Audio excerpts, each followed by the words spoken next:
Spoštovana predsednica, vodstvo, spoštovane gospe in gospodje.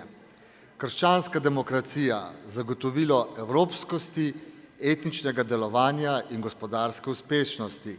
Kaj je pravzaprav krščanska demokracija?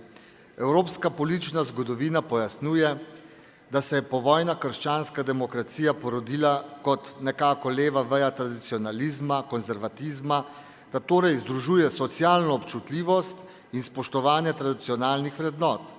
Izhaja tako iz tradicije katoliških konzervativnih strank, kot iz krščanskega socializma.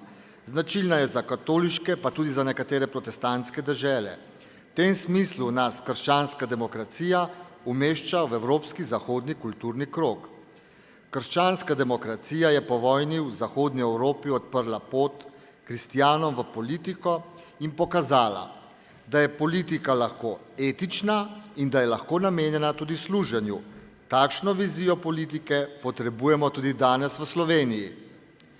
Krščanska demokracija je pretežni del povojnega časa v Evropi bila ali pa v nekaterih državah še vedno vodilna politična sila, v Italiji, Nemčiji, Belgiji, Nizozemski, Luksemburgu, v svojih različicah, kot ljudske stranke po Avstriji, Portugalski, Španiji in Irski. Ves postojni čas se je upirala tako skrajni levici, kot tudi skrajni desnici. Zavračala je tako komunizem, kot nacionalizem in populizem. Danes, ko se Evropa spet srečuje s krizo uveljavljenih političnih strank in s poskusi, da se te nadomesti z novimi, pogosto s populističnim prizvokom, bodi na levi ali na desni strani.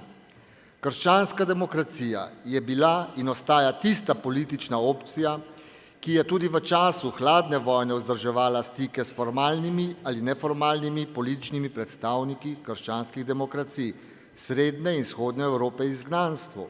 Dejaven člen tega sodelovanja je bila predhodnica Nove Slovenije, zgodovinska SLS, ki je leta 1950 v New Yorku bila soustanoviteljica Krščansko-demokratske unije za Srednjo Evropo.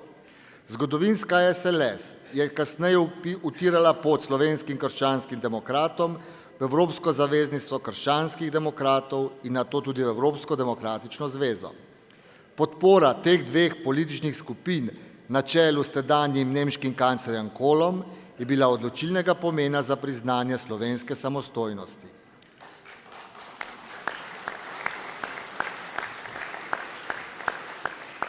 Po letu 1990 sta krščansko-demokratska in ljudska tradicija že združeni v Evropski ljudski stranki sprejeli vase še konzervativne stranke Evropske demokratske unije. Krščanska demokracija je bila tudi glavni pobudnik evropskega povezovanja, ki je pripeljalo do Evropske unije. Sprava med evropskimi narodi in povezovanje sta tipična krščansko-demokratska koncepta. Poleg tega je krščanska demokracija Evropo zasidrala v atlantsko zavezništvo. Po drugi svetovni vojni je bila tako krščanska demokracija arhitekt obnove povojne Evrope in seveda tudi evropskega socialnega modela. Na socialno-ekonomskem področju si je z idejo socialno-tržnega gospodarstva prizadevala za kapitalizem, ki bo razumel tudi posameznega malega človeka, in tudi socialni politiki pa je po drugi strani dejala neko realno ekonomsko osnovo. V času, ko neoliberalni ekonomski model zbuja strah, evropska socialdemokracija pa svojim poudarjanjem pravic tudi ne daje dovolj zaupanja, je prav gospodarski model krščanske demokracije zanesljivo vodilo za prihodnost. V